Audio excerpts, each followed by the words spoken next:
Clear prop. Star 73, Yankee number 2, following twin traffic, 3 mile final, clear subfield. 1 Charlie Bravo, exit in runway 25, going 4 mile final. This is Behind the Prop with United Flight Systems owner and licensed pilot Bobby Doss and his co-host, Major Airline Captain and designated pilot examiner Wally Mulhern. Now let's go Behind the Prop.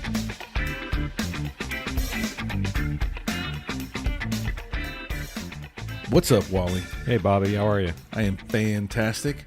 Today, we are tackling a subject that is near and dear to both of our hearts, and it's all-encompassing, this magical tool that's in the cockpit called a checklist. But this isn't just a checklist show about what it is and what's on it. This is more about kind of the how to use it, some of the things that maybe flight instructors don't teach us when we're using checklists, and maybe how we use checklists in real life and don't even know we're using them. And then how do we put all that together to make us a better aviator? So with that, when was the first time you ever remember using a checklist, Wally?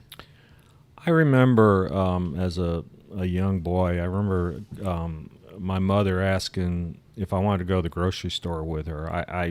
I'm guessing I was about 8 to 10 years old. And I remember going to the grocery store with her. And I distinctly remember at our house, the grocery list was on the refrigerator, and if somebody needed something or wanted something, they'd put it on that list. And then when my mother would go to the grocery store, she would take that list and go to the store. Well, anyway, so we go to the grocery store, and she got the list off, and there were maybe 8 to 10 items on that shopping list. We go to the grocery store, and I expected her to go line by line and pick up every item on that list, and then we would be done. But she didn't do that. We went up and down the aisle, and she was getting all kinds of things that were not really on the list, staples, the milk, that kind of stuff. And at the end, when she was finished and we were heading over toward the checkout line, she stopped, and that's when she pulled out this shopping list and looked at it and just mentally went through it and said, okay, yeah, we got this. And we had, in fact, gotten everything on that list. And it was a light bulb moment for me many, many, many years later that was the first time I saw a checklist get used. And it was truly used as a checklist. In other words, she went through the store and did her shopping, and at the end, she went through and checked things off the list that she had gotten. And she had gotten all the things, so we didn't need to go back and find something that we missed. So I guess the point is, in everyday life, we use checklists. I think everybody listening has probably at some point gone shopping. You made a shopping list, whether it's the grocery store, the hardware store, or wherever. You have some sort of a list. I mean, I've got 3 separate shopping lists at any given day in my phone of different type stores. I have a hardware store shopping list. Oh yeah, I need to get this next time. And, next time I go to the hardware store, boom, I pull it up and there it is. Yeah, I have a grocery store, Costco, and Home Depot. Right. And whether I go to Costco or some other big box store, or if I go to Home Depot or Ace, I know what I'm looking for. Right. It's kind of that thing that I don't urgently need, but know I want to pick up next time I'm in there for sure. Right. What about flows? Do we all use flows on a regular basis in our personal lives, do you think? Yeah, absolutely. I will, with instrument applicants or students, when I'm doing instruction, I will, I say that instrument flying, I say, is a little bit more procedural than, say, working on your private VFR maneuvers type flying. In instrument flying, we learn procedures. This is the way we set up for this type of approach. This is the way we do this. And it is procedural. And so, we want to try to do it the same way every time. And I will joke with people. I'll say, "Are you a sock shoe tie, or are you a sock shoe shoe tie tie, or are you a sock shoe tie person?" And they normally look at me like I'm a little bit crazy, and I'll say, "Just think of how you put your shoes on in the morning. Do you put one sock on, then the shoe on that foot, and then tie it, or do you put one sock on, the other sock on?" One shoe on, and so forth. So sock, shoe, tie, sock, shoe, tie. Some people are sock, shoe, tie, tie. But I'll bet you do it the same way every day. Yeah, I do sock, slip on. I try not to do too much tying, but you're right. I think I do it the same way every day. I guess sometimes I might leave the shoes in the closet and do sock, shoe, but right. It's by circumstance, not by habit, for sure. Right. Yeah. We've talked about checklists in the past, but it was more along the lines of being good at them and kind of passing your check ride and doing some other things. I don't think we've dived deep into these human factors or kind of the history of. One of our listeners actually sent us a story about the history of a checklist when we did an episode many, many months ago about using the checklist, but we never did get a chance to talk about it. And I recently got to fly on that B-17 out of Conroe, and it just turns out that a B-17 crash is really where the concept of a checklist came from many, many moons ago. Do you remember that story? Did you read that story at all? Yeah, I did. It was actually a Boeing airplane back in the early days, maybe even pre-World War II days. And they took an airplane off with gust locks installed. And obviously things didn't go well, and the airplane crashed. And it was actually the precursor to the B-17. I think it was a Boeing. It was called something other than a B-17, and from that the B-17 evolved. And that's when the idea of, gee, we've got to figure out a way to remember to take the gust locks off, out of the flight controls before we take off. And that right there is where checklists were born. Yeah, it's a crazy story, and unfortunately, like many things in aviation, the policies, procedures, and rules are written in blood for those that came before us, unfortunately. But I'm sure we're all much, much safer today because of it. A lot of what we're going to talk about today, some of the items, and if you really want to dive deep into this concept or these topics, there's a NASA document that was written called The Human Factors of Flight Deck Checklists, the normal checklist. And it's a big document, and it's a lot more than we're going to cover today. But if you're interested in that stuff, we'll put the link to that document in the show notes, and you can dive even deeper into this. But one of the takeaways that I had from that document was that takeoffs and landings equate for about 27% of our flying experience, right? So you take off, you land, and I'll even throw in the climb and descent in that, right? I mean, you're in the process of taking action till you leave the airfield, and then as you're approaching and landing, 27%, not a whole bunch, just over a fourth of our time, but constitutes for about 77% of whole loss accidents, which unfortunately we all know too. We're close to the ground, we make mistakes, and that's where we tear up planes and unfortunately lose lives. But that's shocking that it's only a fourth of the time that we're flying the plane, but almost 3/4 of the major accidents that we're having. And obviously checklists can solve for some of that stuff. Yeah. Tell us a little bit about when you started flying and what that world was like as a pilot when you started flying, and maybe some things that have changed since then. I think my checklist discipline happened when I became a major airline pilot. Learning to fly single pilot. We were told to use checklists, and I think it was just, you would hear the CFI say, use the checklist. I was never really given much guidance on how to use the checklist. And then I flew for a commuter where it was a 2-pilot operation, and Quite honestly, I just don't remember much about that. But my real introduction into graduate level checklist usage came when I came to work at a major airline, and my first assignment was as a second officer on a 727. 727 was a 3-pilot airplane. You had a captain, you had a first officer, and what we called a second officer or a flight engineer. So the person in the back, the flight engineer or the second officer, basically was the checklist manager, if you will. And so every checklist that was run on that airplane, there were at least 2 people involved in it. So a typical flight, one of the people up front, the captain or the first officer, is actually the flying pilot.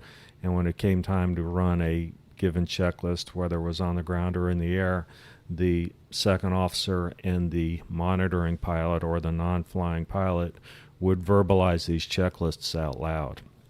And I later became a second officer instructor, so I was now evaluating and instructing on how to use these checklists. So we became pretty strict about how to use the checklist. I mean, when the checklist was done, you would say the landing checklist is complete, and just very, very meticulous about how to run these checklists.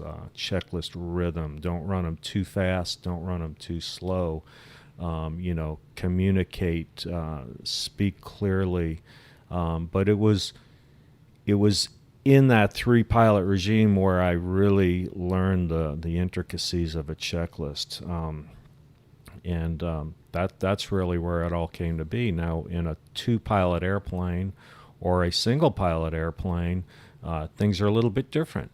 I mean, do we say them out loud?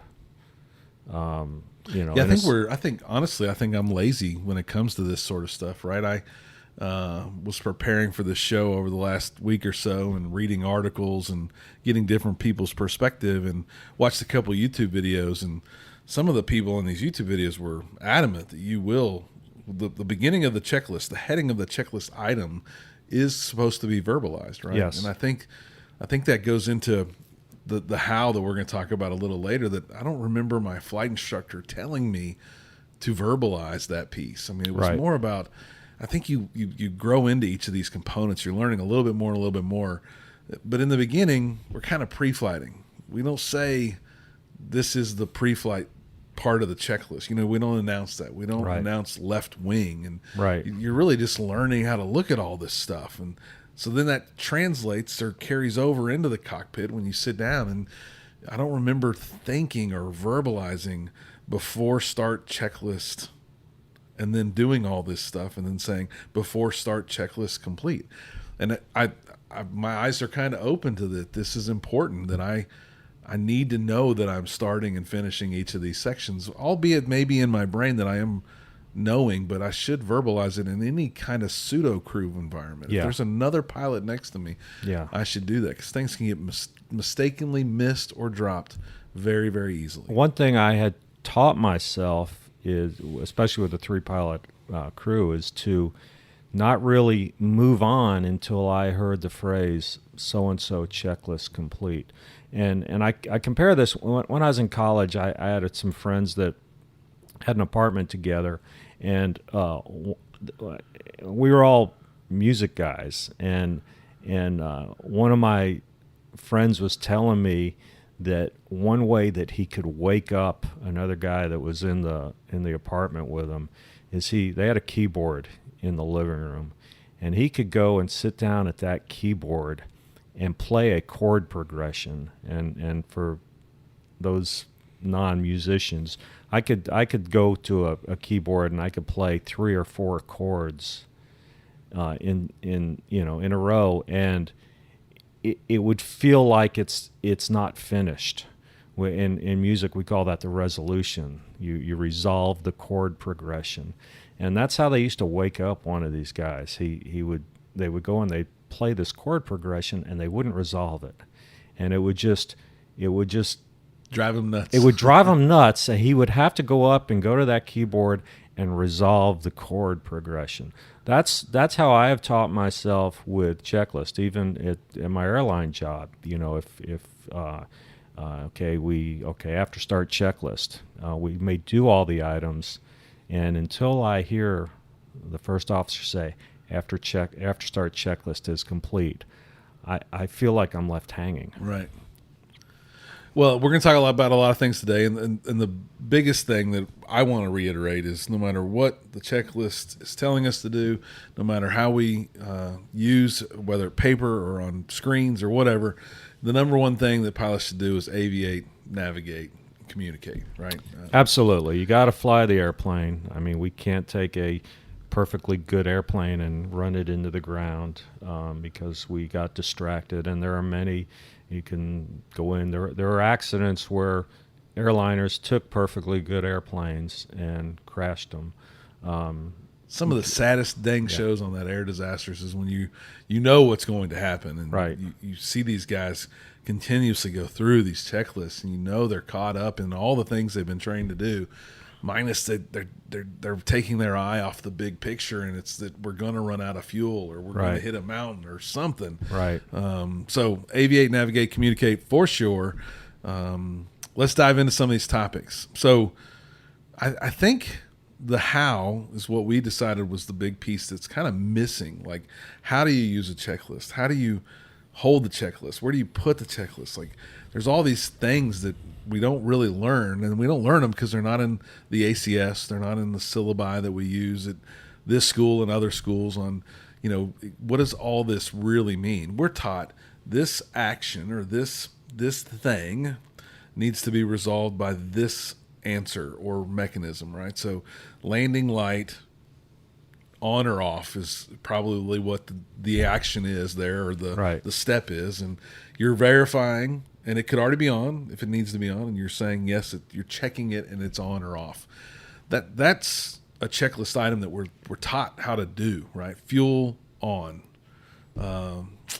fuel valve open, mixture full rich, mixture off, right? Those things we're used to doing, but I don't think we are taught. I wasn't necessarily taught the how of it, the underlying meaning of each of these things. We'll spend some time on it, but as required, what does that really mean, and how are we going to answer that question for each other in a crew environment? So first off, I think there is this crew concept, and then this a single pilot, and we talk about cockpit resource management, right? We got a lot going on in the cockpit of these little airplanes nowadays, because we probably all have ForeFlight or some electronic flight bag. We've got POHs and bags of information. We've probably got a Stratus or something like that stuck on the wall or the window or the back seat or on the glare shield.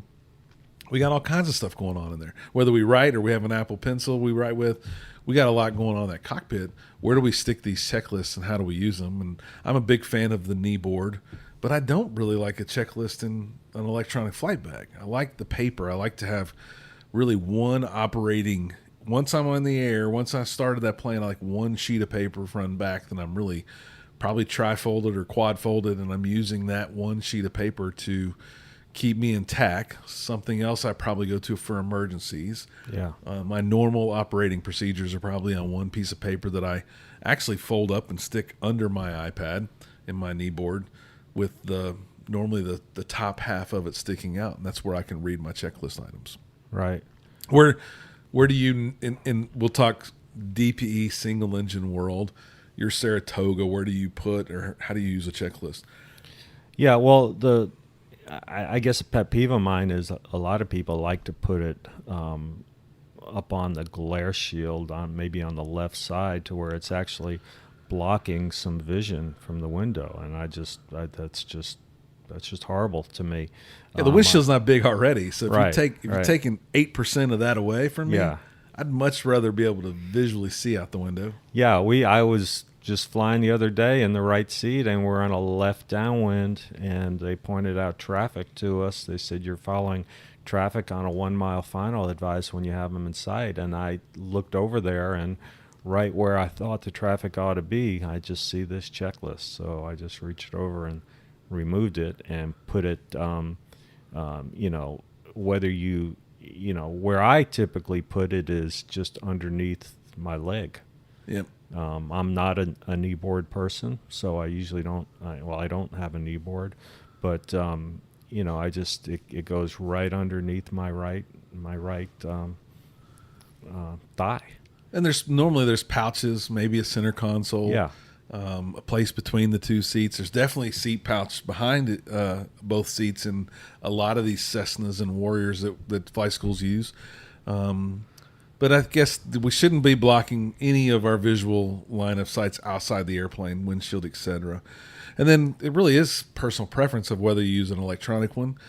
I fly a G1000 a lot. I really don't like the electronic checklist in the G1000. Yeah. I've added some things to my checklist for the school and for my personal use checklist, where I just want to make sure I get some tasks done that maybe aren't really even part of the airplane, right? Yeah. So it's important for me to have that, but I don't really like the electronic checklists. I feel like they're too almost cumbersome. Like, yeah, I don't necessarily have to check off that I checked the stall horn. I don't want to carry my iPad with a fuel cup and all that other stuff, when I'm outside the airplane. So I like paper. Obviously, laminated paper is better, but no matter what form you use, make sure that you've got some cockpit resource management figured out in your how you're going to do it environment. And then checklist versus do list. We talked a little bit about both of those in the intro here, but a checklist is really intended to be a checklist where you're verifying that the things are where they need to be. Right. And how would you give us an example maybe of a do list, a flow that is then verified by a checklist in your world? We'll stick in the GA for now. Yeah, well, typically, a before takeoff checklist should be, what if I were teaching somebody from scratch, I would teach them to set up everything basically from memory using a flow and then backing it up with a checklist. So I don't have a checklist here in front of me, but typically, you're out at the end of the runway, you're number one, you're ready to go. You can do this before takeoff flow. It might involve a fuel pump. It might involve landing lights. Going to probably involve mixture full rich and flaps set as you would like them, usually up, but maybe not. And then go back and go through your checklist. Oh, gee, landing light. I forgot that. Okay, well, that's fine. That's what the checklist is for, to catch those things that you forget. And with that in mind, the checklist will probably say something to the effect of landing light as required. Now, as required is an inappropriate checklist response. We shouldn't, if we are reading these checklists out loud, in other words, maybe we're a two-pilot crew, or for whatever reason you're reading it out loud. Some people choose to do them silently, which is fine. Some people choose to verbalize them, which is fine as well. But we should not be saying landing light as required. We should be saying landing light on or landing light off. We should be verifying, we should be confirming the position of the control or the switch. So, saying landing light as required says absolutely nothing. Or there's also a term used a lot called as desired. I'm just looking at an old POH now, and very similar. Not sure you're desiring what I'm desiring. We could be really confused if we both had different desires. Right. And we both said, sure, as desired. Right. You might think that we have flaps set, and I might not have set the flaps. Yeah. Just as an example. Right. The flow that I remember being taught, and I thought it was a really good one, and definitely needs to be verified by the checklist, but kind of when you spend a little bit of time here on the whole shoreline, this is a busy airport, and you might normally be 4 or 5 in line, and we're probably, got the mixture leaned out for taxi, still sitting there waiting. I like to leave my hand on the mixture so I never forget that mixture knob. Yeah. But there's an aspect that I was taught that once I'm ready to go and I'm cleared, last thing I should do is do lights, camera, and action. Okay. And lights, camera, action to me was always verify my lights were the way I wanted them. So landing light on, and normally taxi light on. Strobes come on right before you go there, so you're not blinding everybody at nighttime with your strobes flashing. And then camera's really that transponder. You want to make sure people can see you and that everyone knows you're on the go and they see it. And then action really is the pushing the mixture and throttle all the way in to make sure that you're configured for what you want to be configured for takeoff, right? And it was always a really good flow. And if you look at most of these Cessna Warrior checklists, the last few items on that before takeoff checklist are normally transponder set, mixture rich, throttle go, or something to that effect. That gets the same thing done, but the flow is very easy to remember. I don't think I've ever taken off without mentally saying to myself, lights, camera, action. Right. Which has prevented me from ever taking off with the transponder set with the code for the person that flew the plane before me, because I've always looked. I've never missed it. Which is the value of a flow, but you can't become 1,000% dependent on those flows, because they could sneak up, and your memory probably isn't as good as a checklist. And that's another thing you mentioned, a checklist response being set.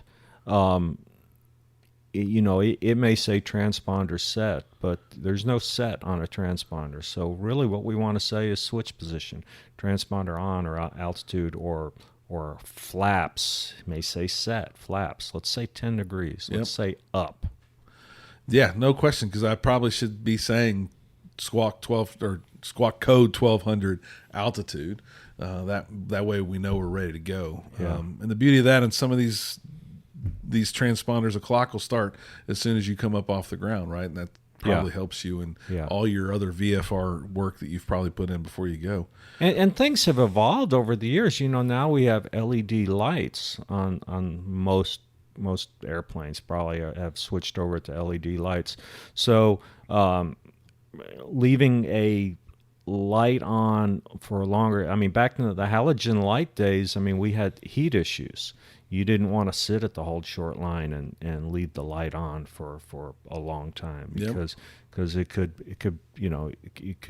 you could have issues with it getting too hot. Probably had a 500-hour bulb, and 500 was it. It was going to be done at 500 hours. So now we have LED lights on most of these airplanes, and it's not as big of an issue.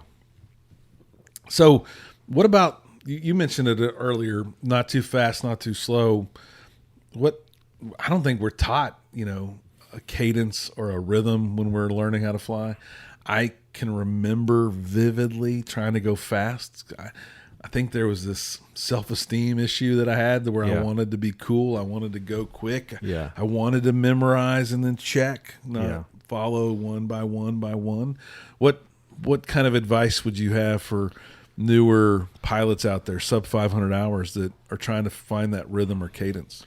Yeah, well, the first thing, we go back to aviate, navigate, communicate. The first thing is we've got to stay home. We've got to fly the airplane. We have to fly the airplane. We've got to not put it in an undesirable position. We don't want to crash is the ultimate goal. And where I see this a lot is, first of all, we should never see chaos in the cockpit of the airplane. We should not be there. There's hardly anything that would cause us to rush. Now, an engine failure at 800 feet above the ground, maybe because you got enough time to do some things, but you don't have a whole lot of time. Engine failure to 200 feet, no. You're going in. You're landing. And where I see this is multi-engine check rides, is we get out and we actually go through a complete shutdown. And the applicant they are just running around, and a lot of times they do forget to fly the airplane. Hey, we're on a heading of 360. Let's stay within that parameters of that heading. But there is a good rhythm to to running the checklist. I think most of you know that I have a background as a drummer, and I say that as a drummer you're keeping the rhythm. And there is a good rhythm to the checklist. Now, some people's rhythm might be a little bit faster than others, but you've got to find the sweet spot for your rhythm of running the checklist. So when, we talked about the normal checklist being a checklist. In a perfect world, you would do a flow, you would back it up with a checklist. Now, when we get into non-normals, the checklists turn more into do lists. In other words, we read the checklist and it tells us to do something, and we do it. Now, some of those items may have already been accomplished, but we still back it up. Mixture, idle cutoff. Okay, it's idle cutoff. But if you run it too fast, you take the chance of inaccuracy. You run it too slow, and you find yourself becoming distracted because now ATC calls and you get involved in communicating with ATC, and then you try to find your place back in the checklist, and you're not sure where you are, so maybe you skip a step. So there is a good rhythm, and to sit here and say, well, this is the speed that you should be speaking on a checklist, I can't do that because everybody is a little bit different. But I'm going to say this. I mean, this sounds so basic. When you are working an abnormal checklist, you should read every word on the checklist and not add any words.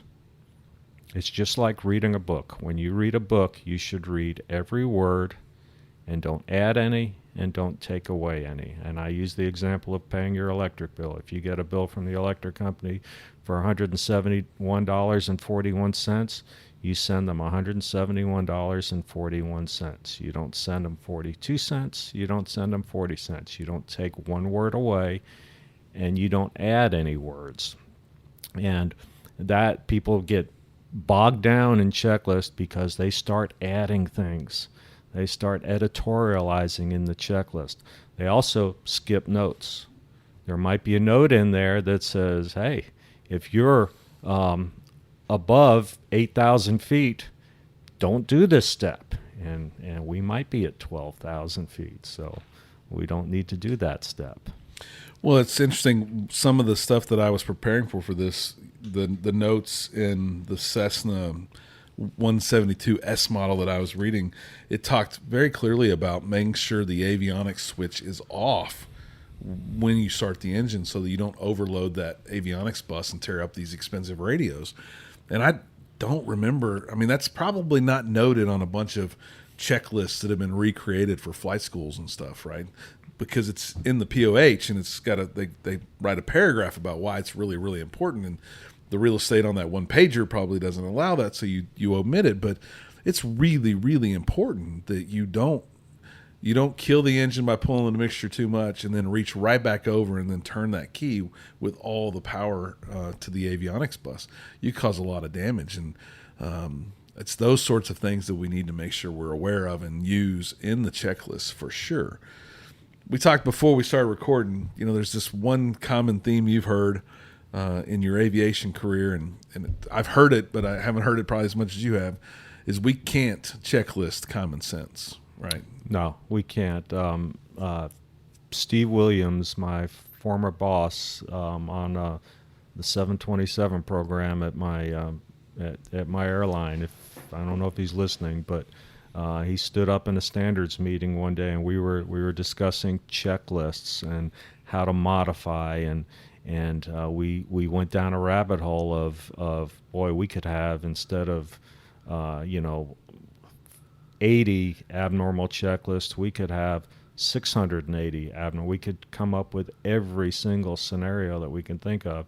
And Steve he put a stop to it. He says, guys, we cannot checklist common sense.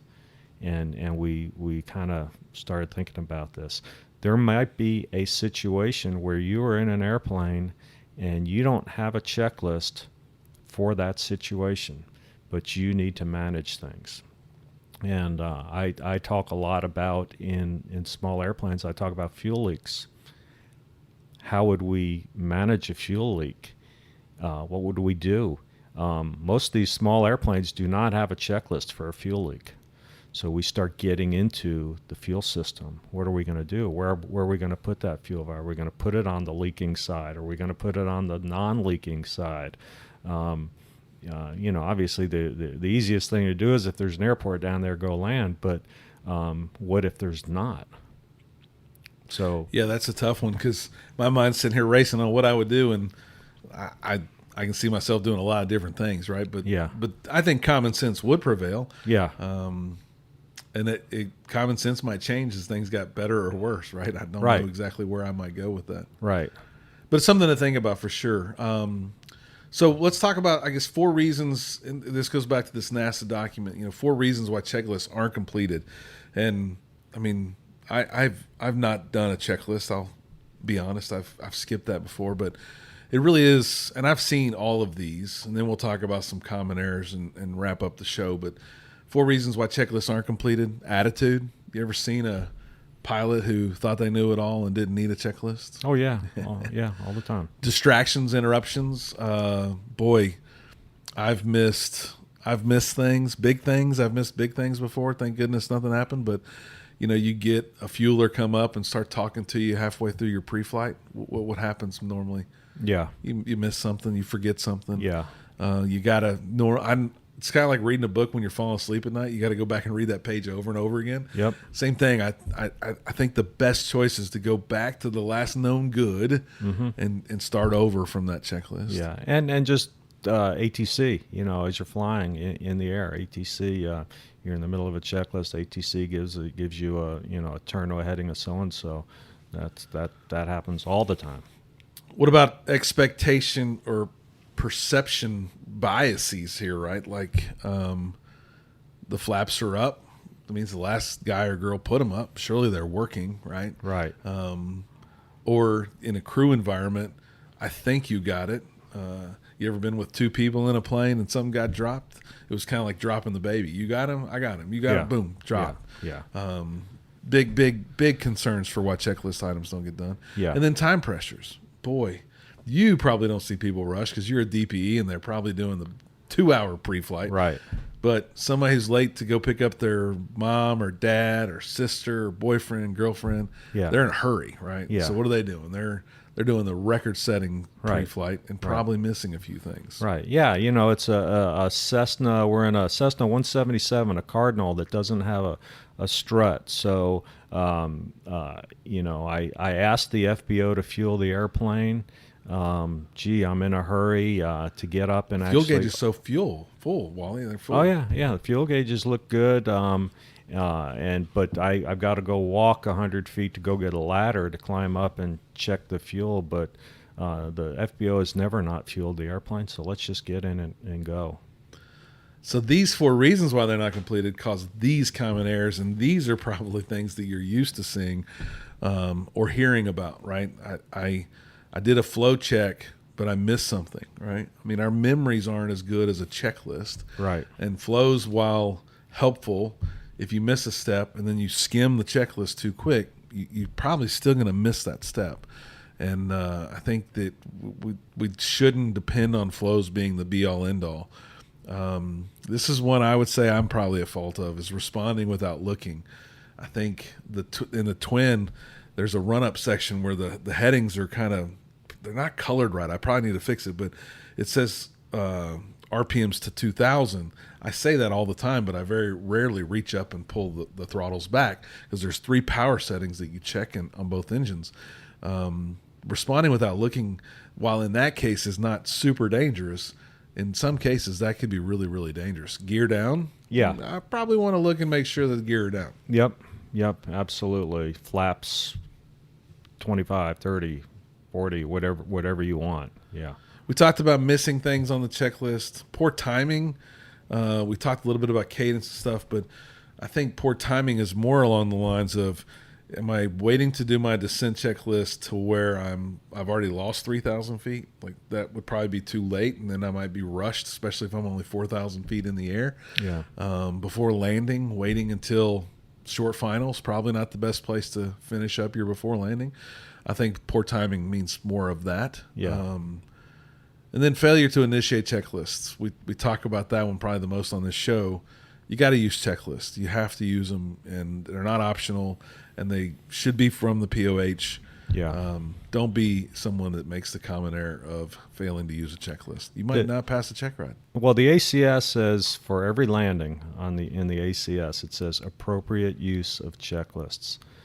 There's nothing appropriate about not using a checklist. And how do you use a checklist under your leg? Is that possible? Oh, you pull it out. Absolutely. Yeah, exactly. But you know, and a lot of people say, well, I do gumps or C gumps or all the different little tricks. That's not a checklist. That is not a checklist. And you know, and I tell applicants, look, you're in a 172 that's maybe even fuel injected, so we don't even have to worry about carburetor heat. Probably the two things on your landing checklist that are things to do are landing light and flaps. And if you forgot the landing light, it would not kill you. Really, if you even forgot the flaps under most conditions, it would not kill you either. So I understand. I get it. It's not a big deal. But we're not teaching people to fly 172s, because next week you may be flying a Bonanza that's got cow flaps, it's got prop controls, it's got landing gear. Kind of a big deal. That's a big deal. Kind of a very big deal. Might not kill you, but it's going to tear up the machine and could kill you, right? Yeah. So, yeah. Well, hopefully you guys take a lot away from this show today. You understand more of the human factors around checklists and really why they are around to begin with. You probably use them more in your personal life than you realize, and you should always use them in the cockpit. And while you're pre-flying, make sure you don't miss a single checkpoint on that aircraft to make sure you and your passengers get to your destination safely. As always, fly safe and stay behind the prop. Thanks for checking out the Behind the Prop podcast. Be sure to click subscribe and check us out online at BehindTheProp.com. Behind the Prop is recorded in Houston, Texas. Creator and host is Bobby Doss. Co-host is Wally Mulhern. The show is for entertainment purposes only and is not meant to replace actual flight instruction. Thanks for listening, and remember, fly safe.